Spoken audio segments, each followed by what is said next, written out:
बहुत समय पहले की बात है। अरब के एक वीरान इलाके में, जहां हर तरफ सिर्फ रेत के टीले थे, वहां एक ईमानदार मगर गरीब लकड़हारा इब्राहिम अपनी 3 मासूम बेटियों के साथ एक छोटी सी झोपड़ी में रहता था। यह इलाका इतना सूखा और बंजर था कि यहां बारिश का नामो निशान तक नहीं था। जब भी कोई बादल आसमान में दिखता तो लोग उम्मीद करते कि शायद इस बार बारिश होगी, लेकिन हर बार आसमान ठग ही लेता। पेड़ पौधे मुरझा चुके थे, कुएं सूख चुके थे और जमीन इतनी सख्त हो गई थी कि उसमें दरारें पड़ चुकी थीं। इब्राहिम का घर भी बहुत पुराना था। लकड़ी की दीवारें इतनी कमजोर थीं कि जब तेज हवा चलती तो यूं लगता जैसे अब यह झोपड़ी गिर ही जाएगी। उसकी छत में कई जगह छेद थे, जिससे रात के वक्त जब चांद निकलता तो उसकी रोशनी सीधी अंदर गिरती। लेकिन इसके बावजूद इस गरीब लकड़हारे का दिल बहुत बड़ा था। वह मेहनत से अपनी बेटियों की परवरिश कर रहा था, बिना किसी से मदद मांगे। इब्राहिम की जिंदगी का सबसे बड़ा सहारा थीं उसकी 3 बेटियां, जिनके बारे में लोग कहते थे, बेटे होते तो बुढ़ापे में सहारा बनते, मगर बेटियां, वे तो सिर्फ बोझ हैं। लेकिन इब्राहिम हमेशा यही जवाब देता, बेटियां अल्लाह की रहमत होती हैं और मेरी बेटियां ही मेरी ताकत हैं। उसकी 3 बेटियां थीं। एक फातिमा, 18 साल की, सबसे बड़ी, बहुत अक्लमंद, समझदार और सब्र रखने वाली।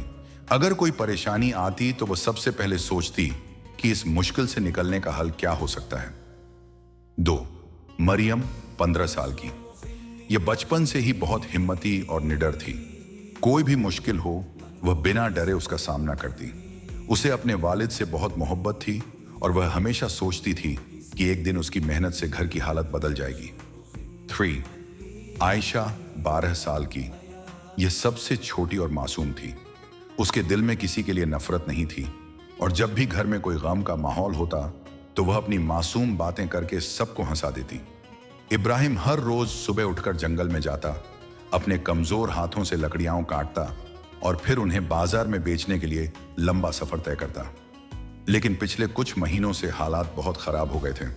अकाल ने पूरे गांव को तबाह कर दिया था। जहां पहले जंगल हरे भरे थे, अब वहां सिर्फ सूखी डालियां बची थीं। लोग अब लकड़ी खरीदना भी बंद कर चुके थे, क्योंकि उनके पास खुद खाने के लिए कुछ नहीं था। इब्राहिम की झोपड़ी में अब राशन खत्म हो चुका था। आटे की आखिरी थैली भी खत्म हो चुकी थी। पीने के लिए सिर्फ थोड़ा सा पानी बचा था। रात के वक्त जब उसकी बेटियां सोने लगती तो उनके पेट में भूख की वजह से दर्द उठता। मरियम और आयशा अक्सर रोते रोते सो जाती, लेकिन फातिमा खुद भूखी रहकर अपनी बहनों को थोड़ा बहुत खिला देती।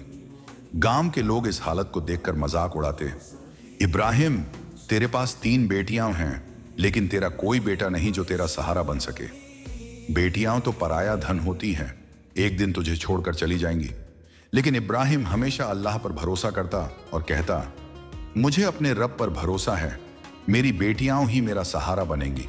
लेकिन अब हालात इतने बिगड़ चुके थे कि इब्राहिम खुद बीमार पड़ गया। कमजोरी की वजह से वह ज्यादा देर तक खड़ा भी नहीं रह सकता था। उसकी आंखों में आंसू आ जाते थे जब वह अपनी बेटियों को भूखा देखता। अब तीनों बेटियों को खुद कुछ करना था, मगर सवाल यह था कि क्या। एक रात जब इब्राहिम सो रहा था तो तीनों बहनें आपस में बैठकर बात करने लगीं। फातिमा, अब हम और इंतजार नहीं कर सकते, हमें कुछ करना होगा। मरियम, लेकिन हम लड़कियां हैं, हमें बाहर जाने की इजाजत नहीं है, लोग क्या कहेंगे। आयशा, अल्लाह हमारी मदद करेगा, हमें बस हिम्मत रखनी होगी।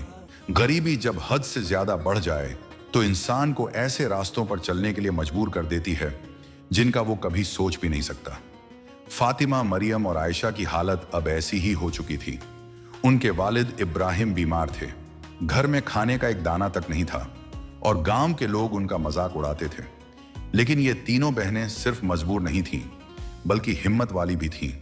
उन्हें अब अपने हालात खुद बदलने थे। फातिमा ने फैसला किया कि वे जंगल में जाएंगी और लकड़ियां इकट्ठा करेंगी। मरियम और आयशा भी तैयार हो गईं और अगली सुबह तीनों बहनें अपने वालिद को सोता छोड़कर घर से निकल पड़ी। यह सफर उनके लिए आम नहीं था, यह उनके तकदीर का इम्तिहान था। तीनों बहनें सूरज निकलने से पहले ही घर से निकल गईं। हवा ठंडी थी और आसमान में हल्का सा अंधेरा था।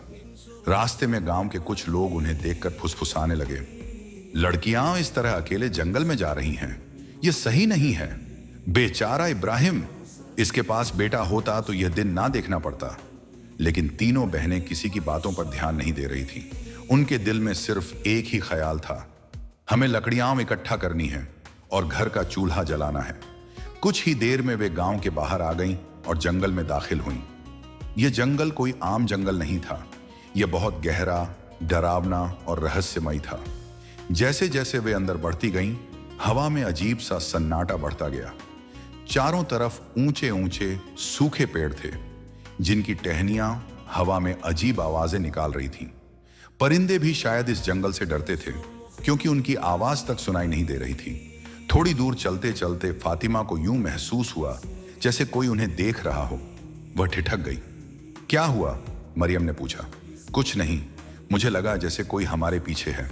मरियम और आयशा ने भी पीछे देखा, मगर वहां सिर्फ घना जंगल था, कोई नहीं था, या शायद था, लेकिन वे डर को अपने ऊपर हावी नहीं होने देना चाहती थीं, इसलिए आगे बढ़ती रहीं। करीब 1 घंटे की लगातार सफर के बाद वे जंगल के एक ऐसे हिस्से में पहुंची जहां उन्होंने पहले कभी कदम नहीं रखा था। यह जगह बिल्कुल अलग थी। यहाँ की मिट्टी सुनहरे रंग की थी और यहाँ वहां अजीब अजीब से निशान बने हुए थे, मानो किसी ने जानबूझकर उन्हें बनाया हो। तभी उन्होंने देखा एक बूढ़ा सूफी बाबा जो एक बड़े पेड़ के नीचे बैठे हुए थे। उनकी आंखों में एक अलग तरह की चमक थी। उनके कपड़े पुराने थे, मगर उनकी दाढ़ी में सफेदी की एक अजीब सी रौनक थी। वे तीनों बहनों को बहुत ध्यान से देख रहे थे। बेटियों, उनकी आवाज में एक गहरी गूंज थी। तुम इतनी दूर जंगल में क्या कर रही हो? फातिमा ने सिर झुका लिया और धीमी आवाज में कहा, हम लकड़ियां इकट्ठा कर रहे हैं। हमारे वालिद बीमार हैं और हमारे पास खाने के लिए कुछ नहीं है। सूफी बाबा ने मुस्कुराकर कहा, लकड़ियों से ज्यादा कीमती चीज भी तो मिल सकती है। मरियम थोड़ी घबराई और बोली, कैसी चीज? बाबा ने धीरे से कहा, अगर तुम मुझ पर यकीन करो तो मैं तुम्हें एक ऐसा रास्ता बता सकता हूं जो तुम्हारी जिंदगी हमेशा के लिए बदल देगा। फातिमा, मरियम और आयशा ने एक दूसरे की तरफ देखा। कौन सा रास्ता? फातिमा ने धीरे से पूछा। सूफी बाबा ने अपनी सूखी उंगलियों से जंगल की ओर इशारा किया और बोले, यहां से 3 कोस दूर एक सुनहरी नदी बहती है। तीनों बहनों के चेहरे पर हैरानी छा गई। सुनहरी नदी? मरियम ने पूछा। हाँ, यह कोई आम नदी नहीं, बल्कि अल्लाह का करिश्मा है, बाबा ने जवाब दिया। वहां जो पहला आदमी तुम्हें दिखे उसे कुछ मत मांगना, बस सब्र रखना, और जो भी हो तुम में से कोई भी लालच मत करना। अब आयशा, जो सबसे छोटी थी, मासूमियत से पूछ बैठी, लेकिन बाबा, वह नदी कैसी है? बाबा ने आंखें बंद कर लीं और एक गहरी सांस ली। फिर बोले, जिसने उस नदी का पानी पी लिया उसकी तकदीर बदल गई, लेकिन जिसने लालच किया वह फिर कभी इस दुनिया में चैन से नहीं रह सका। अब तीनों बहनों के दिल में सवालों का एक तूफान था। क्या यह सच में कोई जादुई नदी थी? अगर वहां जाने से उनकी तकदीर बदल सकती थी तो उन्हें जाना चाहिए या नहीं? और यह लालच मत करना वाली बात का क्या मतलब था? फातिमा ने बाबा से पूछा, अगर हम वहां जाएं तो क्या हमें सच में हमारी मुश्किलों का हल मिलेगा? बाबा ने कहा, अगर तुम्हारे दिल में नीयत साफ होगी तो तुम्हें वह मिलेगा जो अल्लाह ने तुम्हारे लिए लिखा है। तीनों बहनों ने एक दूसरे की तरफ देखा, फिर बाबा की तरफ, और आखिरकार हामी भर दी।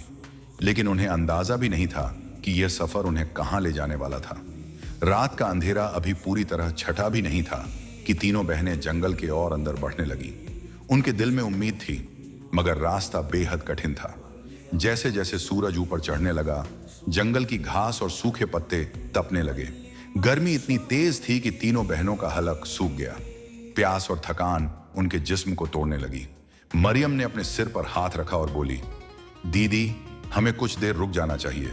फातिमा ने अपने माथे से पसीना पोंछा और जवाब दिया, अगर हम रुक गए तो शायद मंजिल तक कभी ना पहुंच सके। हमें आगे बढ़ना होगा। आयशा, जो सबसे छोटी थी, बोली, मगर दीदी, हमें पानी तो पीना ही होगा। अगर हम इसी तरह चलते रहे तो बेहोश हो जाएंगे। अब फातिमा भी सोच में पड़ गई। क्या सफर जारी रखना सही था या कहीं ठहर कर पानी की तलाश करनी चाहिए थी?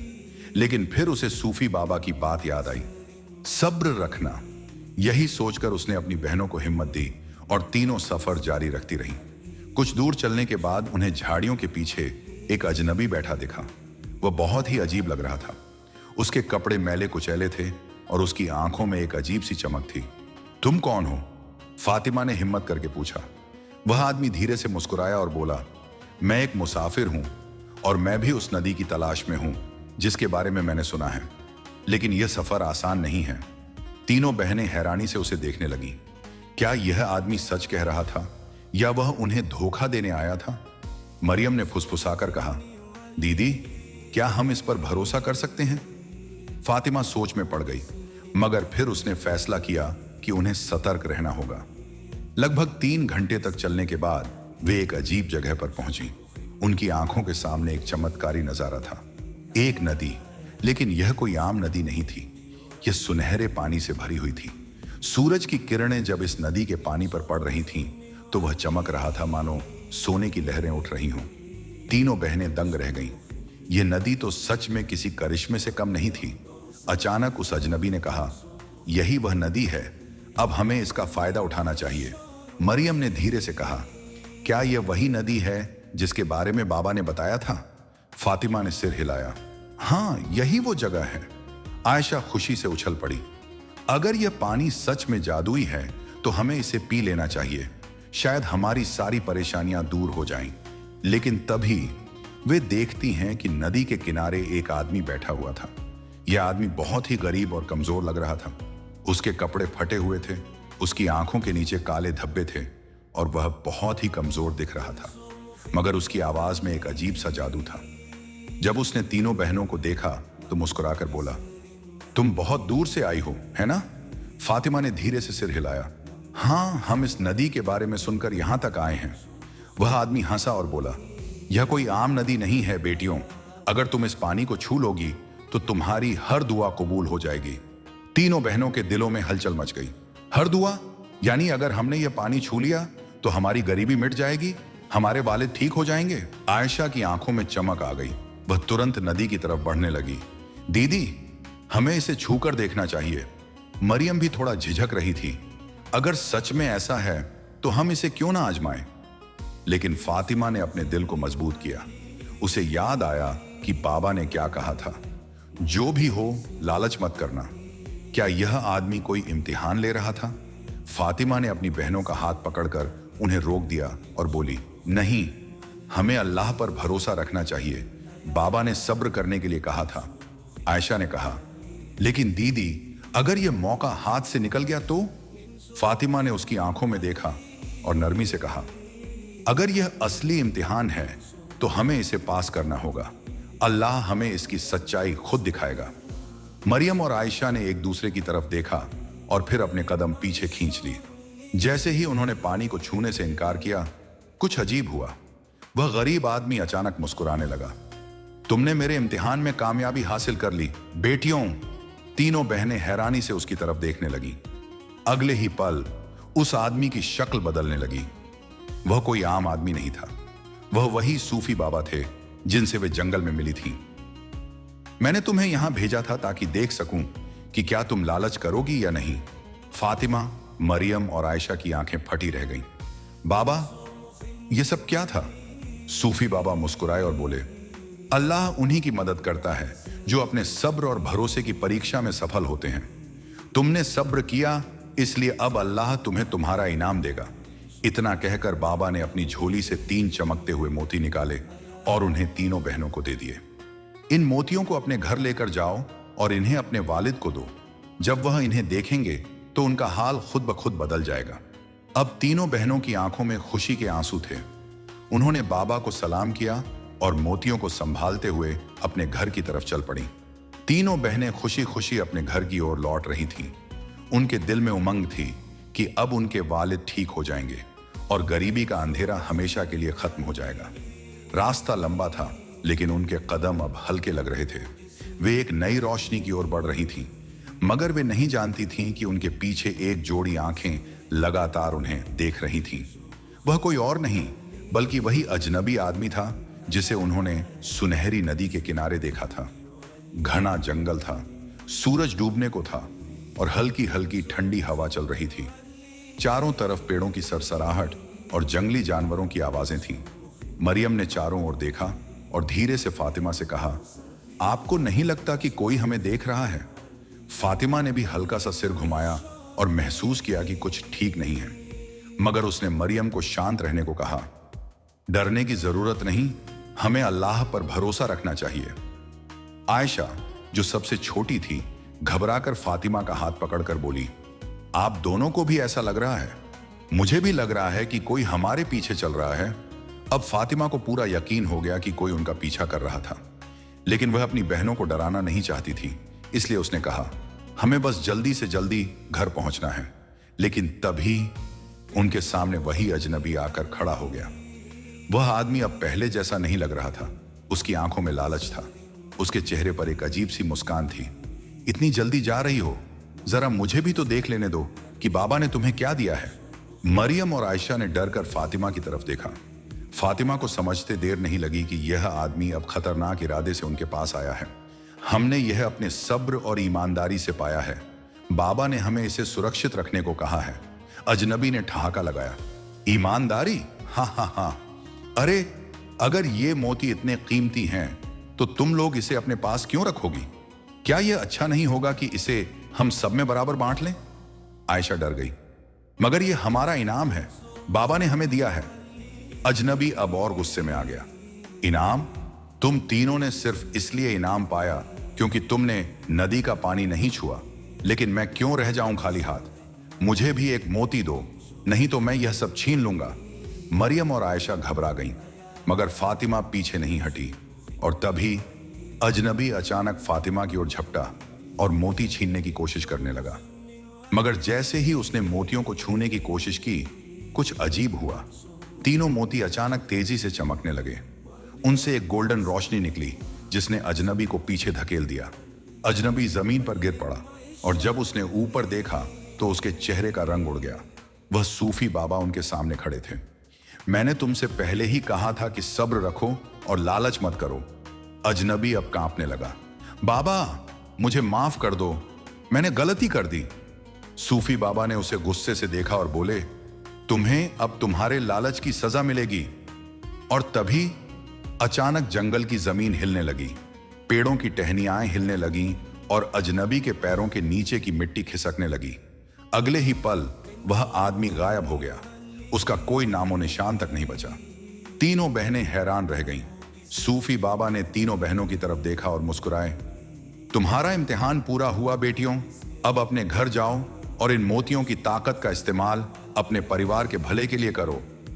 फातिमा, मरियम और आयशा ने बाबा को सलाम किया और फिर खुशी खुशी अपने घर की ओर बढ़ गईं। जब वे घर पहुंची तो देखा कि उनके वालिद अभी भी बीमार थे। उनकी मां रो रही थी। फातिमा ने झोली से एक मोती निकाला और अपने वालिद के हाथ में रख दिया। जैसे ही मोती उनके हाथ में आया, एक सुनहरी रोशनी चारों तरफ फैल गई। उनके वालिद की आंखें खुल गईं और वे तुरंत ठीक हो गए। तीनों बहनों की आंखों में आंसू थे। अब उनकी गरीबी मिट चुकी थी। उनका सब्र काम आ गया था और उन्होंने यह सबक सीख लिया था, जो सब्र करता है अल्लाह उसे उसका इनाम जरूर देता है। दोस्तों, अगर आपको यह वीडियो पसंद आया तो वीडियो को लाइक, चैनल को सब्सक्राइब और ज्यादा से ज्यादा शेयर करें। कमेंट में बताएं आपको वीडियो कैसा लगा।